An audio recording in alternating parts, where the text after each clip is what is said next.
मित्रांनो नमस्कार. मी डॉक्टर शैलेंद्र देवळाणकर. मित्रांनो, ऑगस्ट महिन्यामध्ये ऑगस्ट 2025मध्ये अमेरिकेचे राष्ट्राध्यक्ष डोनाल्ड ट्रम्प यांनी भारताविरुद्ध 50% टॅरिफची घोषणा केली. त्यातले 25% टॅरिफ जे भारताबरोबर त्यांना जे ट्रेड डील करायचं आहे, काही कन्सेशन्स त्यांना पाहिजेले आहेत ते मिळत नाही आहेत म्हणून, आणि 25% भारतावरती ॲडिशनल पनिशमेंट म्हणून पेनॉल्टी, कारण आपण रशियाकडनं तेल आयात करतो. डोनाल्ड ट्रम्प आणि त्यांच्या जे ॲडवायझर्स आहे, टीम आहे, त्यांना असं वाटत होतं की हे 50% टॅरिफ आपण घोषित केल्यानंतर भारताच्या अर्थव्यवस्थेवरती त्याचे गंभीर परिणाम होतील. भारतामध्ये मोठ्या प्रमाणावरती, कारण ज्या सेक्टर्स अफेक्ट होणार होते ते सेक्टर प्रामुख्याने लेबर इंटेन्सिव्ह असल्यामुळे फार मोठा रोष वाढेल, लोकांमध्ये बेरोजगारी वाढेल, भारताच्या अर्थव्यवस्थेला धक्का बसेल. त्यांचा एकतर ॲडवायझर असं जाऊन पुढे म्हणाला की भारताची इकॉनॉमी काय आहे, इट्स अ डेड इकॉनॉमी, अशा स्वरूपाचे वक्तव्य. आणि ह्या इम्प्रेशनमध्ये राहणारी ही डोनाल्ड ट्रम्प आणि त्यांची टीम होती. मित्रांनो, ऑगस्ट महिन्यापासून आता आपण डिसेंबर महिन्यामध्ये आहोत आणि गेल्या 3 ते 4 महिन्यातल्या जर आपण घडामोडी पाहिल्या तर स्पष्टपणे असं दिसून येतं की डोनाल्ड ट्रम्प त्यांच्या भारतविरोधी आयात धोरणामुळे तोंडघाशी पडले, तोंडावर आपटलेले आहेत. आणि भारताने डोनाल्ड ट्रम्प आणि अमेरिकेला त्याची जागा दाखवलेली आहे. अर्थात मी मागे पण माझ्या काही व्हिडिओच्या माध्यमातून हे सांगितलं होतं की कधीकधी काही गोष्टी होतात ह्या फार चांगल्या होतात. डोनाल्ड ट्रम्पनी भारताविरुद्ध आयात धोरणाची घोषणा केली, 50% आयात शुल्क लावलं. हे याला मी ब्लेसिंग इन डिस्गाईज, म्हणजे आपल्यासाठी काही काळ थोडासा नकारात्मक परिणाम सुरुवातीला जाणवला, मात्र काही गोष्टी चांगल्या घडल्या. एकतर आपली जी ओव्हर डिपेंडन्सी अमेरिकेवरती आहे, मग ती आपल्या वस्तूंच्या एक्सपोर्टच्या बाबतीमध्ये असेल, सर्व्हिसच्या एक्सपोर्टच्या बाबतीमध्ये असेल, किंवा मग भारतीय विद्यार्थ्यांची असेल, आणि ओव्हरऑल भारतीयांमधला जो प्रचंड अमेरिकेच्या बाबतीचा जो ओढा आहे, याला मी ओव्हर डिपेंडन्सी म्हणतो. याविषयी भारताला आत्मपरीक्षण करायला भाग पाडलं. दुसरा मुद्दा असा आहे की 1991 नंतर भारतामध्ये ट्रेड रिफॉर्म झाले, किंवा इकॉनॉमिक लिबरलायझेशनची प्रोसेस सुरू झाली. अनेक सेक्टर्समध्ये रिफॉर्म झाले, मात्र ट्रेड हा एक सेक्टर असा होता, व्यापार हा एक क्षेत्र असं आहे की ज्यामध्ये आपण अजूनही रिफॉर्म्स केलेले नव्हते. त्यामुळे भारताला इतर देशांचा मार्केट ॲक्सेस पाहिजेला आहे, आपल्याला आपल्या वस्तूंचा एक्सपोर्ट वाढवायचा आहे, मात्र इतर देशांना पण भारतामध्ये आपला माल विकायचा आहे. भारताची प्रचंड मोठी मिडल क्लास कन्झ्युमर मार्केट आहे. साधारणतः 65 ते 70 कोटी मध्यमवर्ग आहे. हा ॲस्पिरेशनल आहे. एवढी प्रचंड मोठी मार्केट आहे. त्यामुळे जगाला पण भारतामध्ये माल विकायचा आहे, मात्र आपल्याकडे ट्रेड रिफॉर्मचे झालेले नव्हते. त्यामुळे एक आपल्याला असं म्हणता येईल की ही जी ओव्हर डिपेंडन्सी आहे त्याच्यावरती भारताने आत्मपरीक्षण करायला सुरुवात केली, आणि भारताने आता व्यापार सुधारणामध्ये, ट्रेड रिफॉर्म्समध्ये, आपल्या आयात शुल्क धोरणामध्ये आता हळूहळू बदलाव आणायला सुरुवात केली. दुसरं, डोनाल्ड ट्रम्प ज्या मेक अमेरिका ग्रेट अगेनच्या एका इंटॉक्सिकेशनमध्ये होते, की त्यांना असं वाटायचं की आता अमेरिका जगाच्या केंद्रस्थानी आहे, अमेरिका म्हणेल तसं जग नाचेल, आम्ही म्हणेल तसं जगाला झुकवू शकतो, WTOला आम्ही मानत नाही, युनायटेड नेशनला आम्ही मानत नाही आहे. या सगळ्या ज्या गोष्टी किंवा त्यांचे जे अशा स्वरूपाचे ॲझम्पशन्स होते अमेरिकेचे, ते त्यांना कळलं की काय अमेरिकेची जागा आहे, काय अमेरिकेची लायकी आहे. हे देखील अमेरिकेला कळलं की ते भारतासारख्या देशाच्या विरुद्ध अशा स्वरूपाचं आयात शुल्काचं धोरण लावून भारताचं काहीही वाकडं करू शकत नाही आहेत. हे सुद्धा रिअलायझेशन ट्रम्पकडे झालं. मात्र आता ट्रम्पची अवस्था इतकी अवघड झालेली आहे, हे मागे घेतलं तरी प्रॉब्लेम्स आहेत. आता ते ट्रेड डील चालू आहे, त्या ट्रेड डीलकडे मी नंतर येणार आहे, भारत आणि अमेरिकेमधलं. मात्र बघा की कशा पद्धतीने आपण डोनाल्ड ट्रम्पला त्यांच्याच ह्या धोरणाच्या बाबतीमध्ये आपण त्यांना तोंडघाशी आणि तोंडावरती आपटलेलं आहे. ऑगस्ट महिन्यामध्ये मित्रांनो, अमेरिकेने भारताच्या विरुद्ध या आयात शुल्काची घोषणा केली 50%. याचं कारण तुम्हाला कळलं पाहिजे आहे. याचं कारण लक्षात घ्या की पहिल्यांदा भारताच्या कणखर परराष्ट्र धोरणाची प्रचिती या माध्यमातून आली. डोनाल्ड ट्रम्पला काय पाहिजे होतं, तर डोनाल्ड ट्रम्पला पाहिजे होतं की भारताचं ॲग्रिकल्चर, कृषी क्षेत्र, भारताचं डेअरी क्षेत्र आणि भारताचं फिशरीज, हे 3 क्षेत्र असे आहेत की जे भारताने 100% लिबरलाइज केले पाहिजे आहेत. त्याच्यावरचं आयात शुल्क आपण 100% झिरोवरती आणलं पाहिजे, जेणेकरून अमेरिकेचे जे कृषी उत्पन्न आहेत, विशेष करून अमेरिकेतलं सोयाबीन असेल, अमेरिकेचं कॉटन असेल, अमेरिकेमधला मका असेल, हे जे सगळे जेनेटिकली मॉडिफाईड असं जे क्रॉप आहे हे भारताच्या बाजारपेठेमध्ये विकलं गेलं पाहिजे. अमेरिकन ॲपल्स असतील, अमेरिकन बदाम असतील, याच्यावरती 0% टेरिफ पाहिजे आहे, ही डोनाल्ड ट्रम्पची मागणी होती. आणि तो त्यांनी एक इगोचा इश्यू बनवलेला होता. आणि तशाच प्रकारचा दबाव त्यांनी जपानवर टाकला, इंडोनेशियावर टाकला, युरोपवर टाकला, अनेक देशांवर टाकला. जपान झुकला. जपाननी अमेरिकेबरोबर ट्रेड डील केला आणि ॲग्रिकल्चर सेक्टर पूर्णपणे ओपन केलं. इंडोनेशिया तो देखील झुकला, त्याने आपलं ॲग्रिकल्चर सेक्टर ओपन केलं. अनेक युरोपियन देशांनी, इवन युरोपियन महासंघाने त्यांच्याबरोबर ट्रेड ॲग्रीमेंट केला आणि आपलं ॲग्रिकल्चर सेक्टर ओपन केलं. मात्र एकमेव देश असा आहे की जो डोनाल्ड ट्रम्पच्या दबावाला पुरून उरला आणि तो भारत होता. आणि भारत आपल्या तत्वांवरती कणखर होता. कोणत्याही परिस्थितीमध्ये कोणताही दबाव आला तर आम्ही आमचं ॲग्रिकल्चर सेक्टर, डेअरी आणि फिशरीज अजिबात लिबरलाइज करणार नाही. आम्ही त्याच्यावरचं टेरिफ जे आहे ते शून्यावरती आणणार नाही. आणि त्यामुळे भारताला धडा शिकवण्यासाठी, भारताला शिक्षा करण्यासाठी डोनाल्ड ट्रम्प यांनी हे धोरण, आयात शुल्काचं धोरण हे घोषित केलं. आता बघा त्याच्यानंतर झालेल्या घडामोडी बघा. भारताने आपल्या ट्रेड डायव्हर्सिफिकेशनला सुरुवात केली. म्हणजे आपल्या एक्सपोर्टचे जे डेस्टिनेशन आहेत त्याच्यामध्ये विविधता आणताना आपण सुरुवात केली. आपण अमेरिकेने जे आपल्या विरुद्ध आयात शुल्क ट्रम्पने लावलं होतं त्याच्यामुळे साधारणतः $32 अब्ज आपला अमेरिकेबरोबरचा व्यापार हा धोक्यात आला होता. आता भारताने काय केलं ह्या 4 महिन्यांमध्ये? भारताने पहिल्यांदा इंग्लंडबरोबर एक मुक्त व्यापार करार केला. त्यानंतर भारताने ओमान ह्या देशाबरोबर मुक्त व्यापार केला. आणि त्यानंतर काल अत्यंत महत्त्वपूर्ण घडामोड घडली व्यापार क्षेत्रामध्ये.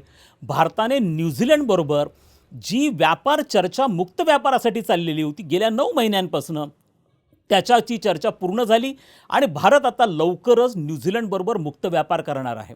मित्रांनो लक्षात घ्या, हे 3 देश आहेत हे आपल्या ट्रेड डायव्हर्सिफिकेशनसाठी, भारताच्या एक्सपोर्ट डेस्टिनेशनसाठी अतिशय महत्त्वाचे असे देश आहेत. आता कोणते सेक्टर्स अफेक्ट झाले होते डोनाल्ड ट्रम्प यांच्या ह्या आयात धोरणामुळे, आयात शुल्क धोरणामुळे? तर त्यातलं पहिलं जे सेक्टर होतं हे प्रामुख्याने इंजिनिअरिंग आणि ॲटो पार्ट्स हा पार्ट होता. आता लक्षात घ्या तुम्ही, आपण ज्या गोष्टी न्यूझीलंडला किंवा ज्या गोष्टी इथिओपियाला किंवा ज्या गोष्टी ओमानला एक्सपोर्ट करणार आहोत त्याच्यामध्ये प्राधान्य क्रमांकाने ॲटो पार्ट्स आणि इंजिनिअरिंग गुड्स येतात. हा पहिला मुद्दा. दुसरं कोणतं अफेक्ट होणार होतं तर गारमेंट्स आणि लेदर.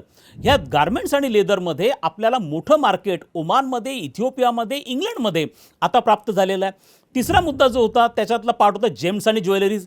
ह्या जेम्स आणि ज्वेलरीजमध्ये मिडल ईस्ट असेल, आफ्रिका असेल आणि युरोपचं देखील मार्केट हे आपल्याला अवेलेबल झालं. आणि चौथा जो महत्त्वाचा होता तो म्हणजे ॲग्रिकल्चर, डेअरीज आणि फिशरीजच्या एक्सपोर्टसाठी जो काही प्रमाणामध्ये अफेक्ट होणार होता डोनाल्ड ट्रम्पच्या आयात शुल्कामुळे. विशेष करून बासमती राईसचा एक्सपोर्ट आपण अमेरिकेला करतो. आंध्र प्रदेशमधलं श्रीम्स आपण अमेरिकेला एक्सपोर्ट करत होतो. त्यामुळे तमिळनाडू असेल, बडोदा असेल, इवन महाराष्ट्रामध्ये सोलापूरच्या चादरी या अमेरिकेला एक्सपोर्ट होत होत्या. मात्र ते जे अफेक्ट झालेले पार्ट आहेत त्यासाठी नवीन मार्केट्स आपल्याला मिळाले. या दरम्यानच्या काळामध्ये काही दिवसांपूर्वी रशियाचे राष्ट्राध्यक्ष भारताच्या भेटीवरती आले आणि त्या माध्यमातून एक ऐतिहासिक घडामोडी घडल्या. रशियाची मार्केट ही भारतीय वस्तूंसाठी ओपन झाली. त्याचप्रमाणे दोन्ही देशांमधला व्यापार हा $200 अब्ज घेऊन जाण्याचं दोन्ही देशांनी मान्य केलं.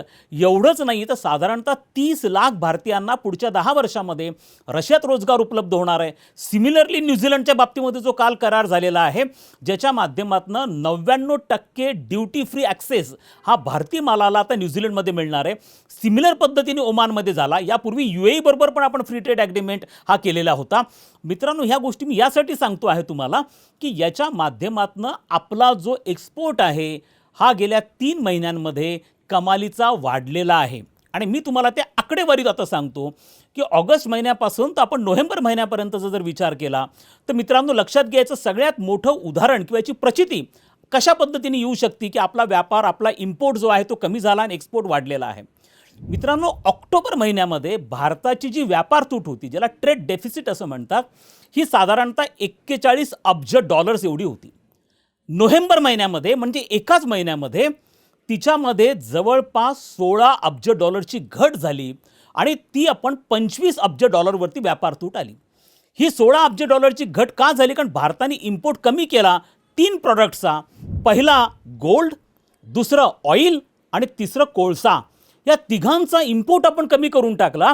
त्यामुळे व्यापार तूट कमालीची घटली. हे पहिल्यांदा एका महिन्यामध्ये एवढी ड्रास्टिक डेव्हलपमेंट झाली. दुसरा मुद्दा म्हणजे नोव्हेंबर, केवळ एका महिन्यामध्ये भारताचा एकूण जो एक्सपोर्ट होता तो 38 अब्ज डॉलर्स एवढा प्रचंड झाला. आता हे अमेरिकेचं उदाहरण घ्या, ज्या डोनाल्ड ट्रम्पनी भारतावरती टेरिफ लावलं मोठ्या प्रमाणावरती आणि आता भारताची कोणती वस्तू अमेरिकेत येणार नाही अशा प्रकारची त्यांनी गर्जना केली. आणि त्यानंतर आपण असं पाहतो मित्रांनो की जो गुड्स आणि सर्व्हिसेसमधला अमेरिकेबरोबरचा व्यापार आहे हा गेल्या 3 महिन्यांमध्ये वाढला आहे. भारताचे जे शिपमेंट्स अमेरिकेला जातात त्याच्यामध्ये 22% वाढ झालेली आहे. त्यामुळे डोनाल्ड ट्रम्पचं हे जी घोषणा होती ही घोषणा केवळ कागदोपत्री राहिली आहे असं आपल्याला म्हणावं लागेल. मित्रांनो, गेल्या 3 ते 4 महिन्यांमध्ये जी परदेशी गुंतवणूक आहे, ज्याला FDI फॉरेन डायरेक्ट इन्व्हेस्टमेंट म्हणतो, ही भारतामध्ये मोठ्या प्रमाणावर वाढली आहे. आणि गेल्या 3 महिन्यांमध्ये 2 गोष्टींची डिमांड, भारतीय गोष्टींची डिमांड जगभरातनं वाढली आहे. पहिली आहे ती म्हणजे इंजिनिअरिंग प्रॉडक्ट्स आणि सेकंड भारताच्या ॲटो पार्ट्स. या दोघांमधला देखील एक्सपोर्ट जो आहे तो मोठ्या प्रमाणावरती वाढलेला आपल्याला दिसून येतो. त्यामुळे डोनाल्ड ट्रम्पला जी भारताला शिक्षा करायची होती त्या पद्धतीच्या त्यांचे सगळे जे मनसुबे होते ते मनसुबे पूर्णपणे अयशस्वी होताना आपल्याला दिसून येत आहेत. भारत हा आता बदललेला भारत आहे, तो अशा कोणत्याही दबावांना बळी पडू शकत नाही आहे. त्यामुळे एक बाब जे ह्या अमेरिकेच्या बाबतीत हे पहिल्यांदा घडलं असं नाही आहे. अमेरिकेला अशा प्रकारे दबाव टाकण्याची सवय आहे. ज्या वेळेला भारताने पोखरणमध्ये दुसऱ्यांदा 1998मध्ये जेव्हा अटल बिहारी वाजपेयी भारताचे पंतप्रधान होते आणि आपण पोखरणमध्ये दुसऱ्यांदा अणुपरीक्षण केलं तेव्हा भारताला शिक्षा देण्यासाठी याच अमेरिकेने भारतावरती आर्थिक निर्बंध लावले, जसे आर्थिक निर्बंध आत्ता लावलेले आहेत. पण मित्रांनो, त्यांनी स्वतःहून 2001मध्ये ते आर्थिक निर्बंध मागे घेतले, कारण त्यांना हे कळून चुकलं की भारतासारखा जो खंडप्राय देश आहे की ज्याचं 140 कोटीची लोकसंख्या आहे, जवळपास 65 ते 70 कोटींची मिडल क्लास मार्केट आहे आणि ती पण ॲस्पिरेशनल इंडियन्स आहेत ते सगळे, ज्यांना प्रगती करायची आहे, अशा देशावरती आर्थिक निर्बंध हे कुचकामी ठरतील हे यापूर्वी पण अमेरिकेला कळलं होतं. आणि आता डोनाल्ड ट्रम्पला याची पुन्हा एकदा प्रचिती झालेली आहे, कारण आपण ज्या पद्धतीचे ट्रेड डील्स करतो आहे, मिडल ईस्ट असेल, आफ्रिका असेल, युरोप असेल, हे 3 जे आपल्यासाठीचे अत्यंत महत्त्वाचे भाग आहेत की ज्याच्यामध्ये भारताचा एक्सपोर्ट हा येत्या काळामध्ये वाढणार आहे, या तिन्हीच्या माध्यमातून आपण पुन्हा एकदा सिद्ध केलेलं आहे की आपल्यावरती ह्या टेरिफ धोरणाचा शून्य परिणाम झालेला आहे. मात्र याच्यातनं आपण ट्रेड डायव्हर्सिफिकेशन हा एक अतिशय महत्त्वाचा त्याच्यातनं आपण धडा घेतला आणि आता भारत जगभरातमध्ये ज्या पद्धतीचा एक्सपोर्ट करतो आहे हा पहिला भाग. दुसरा, आता अमेरिकेबरोबर आपल्या एक व्यापार करारावरती स्वाक्षरी होण्यासाठी तयारी चालू आहे. त्या संदर्भात पियुष गोयल जे केंद्रीय मंत्री आहेत त्यांच्या नेतृत्वाखालची जी टीम आहे यांचं अमेरिकेच्या टीमबरोबर, अमेरिकेच्या व्यापार प्रतिनिधींबरोबर चर्चेचे 6 राऊंड झालेले आहेत. आणि या 6 राऊंड्समध्ये देखील आता लवकरच त्यातनं मार्ग निघेल असं बोललं जातं आहे. मात्र खुद्द आपले जे कॉमर्स सेक्रेटरी आहेत केंद्राचे ते असतील किंवा इव्हन पियुष गोयल साहेबांनी पण ही गोष्ट स्पष्ट केलेली आहे की याला कसली डेडलाईन नाही आहे. त्यामुळे यामध्ये अजूनही काही असे मुद्दे आहेत की ज्याचा उल्लेख अमेरिकेच्या व्यापार सेक्रेटरींनी, सचिवांनी, म्हणजे त्यांच्याकडचे ते मिनिस्टर असतात, आपल्याकडे मिनिस्टर, त्यांच्याकडे सेक्रेटरी म्हटलं जातं, त्यांनी दिल्लीमध्ये ते आले होते आणि त्यांनी सांगितलं होतं की इंडिया हा हार्ड नट आहे, म्हणजे अशा प्रकारचा बदाम म्हणू ज्याला की ज्याला फोडणं फार अवघड आहे, एकदम टफ निगोशिएटर म्हणून भारताचा उल्लेख हा केला जातो.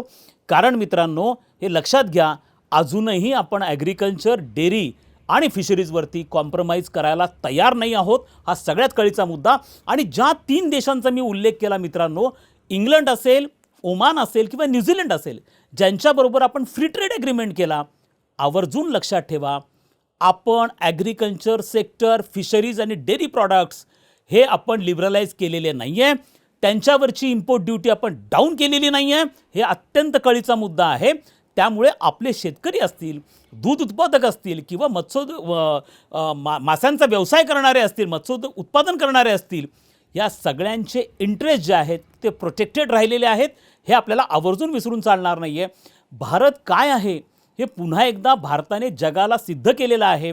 गीता गोपीनाथन ज्या IMFच्या खूप महत्त्वाच्या ॲडवायझर आहेत, त्या नुकत्याच भारतामध्ये आलेल्या होत्या आणि त्यांनी एक महत्त्वाचं विधान केलं मित्रांनो, आणि त्यांनी सांगितलं की भारताने जगाने भारताविषयी ज्या पद्धतीचे काही ॲझम्पशन्स व्यक्त केले होते किंवा काही ज्याला मी गैरसमजुती म्हणेल की भारताचा GDP ग्रोथ रेट एकदम डाऊन होऊन जाणार आहे आणि जगामध्ये जशा प्रकारचं मंदीचं वातावरण त्याचा फटका भारताला बसणार आहे, हे सगळे प्रोजेक्शन जे होते मोठमोठ्या इकॉनॉमिस्टचे, काही देशांचे, काही आंतरराष्ट्रीय संस्थांचे, हे भारताने खोटे ठरवलेले आहेत. हे पुन्हा एकदा गोपीनाथन यांनी स्पष्ट केलं. तो त्यांचा व्हिडिओ सगळीकडे अवेलेबल आहे, आपण तो सगळं बघू शकतात.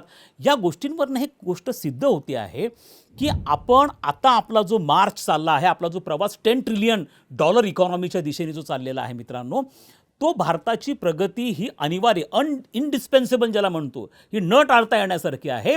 त्यामुळे जगाला याचं रिअलायझेशन आता झालेलं आहे. डोनाल्ड ट्रम्प यांनी रिअलायझेशन झालेलं आहे.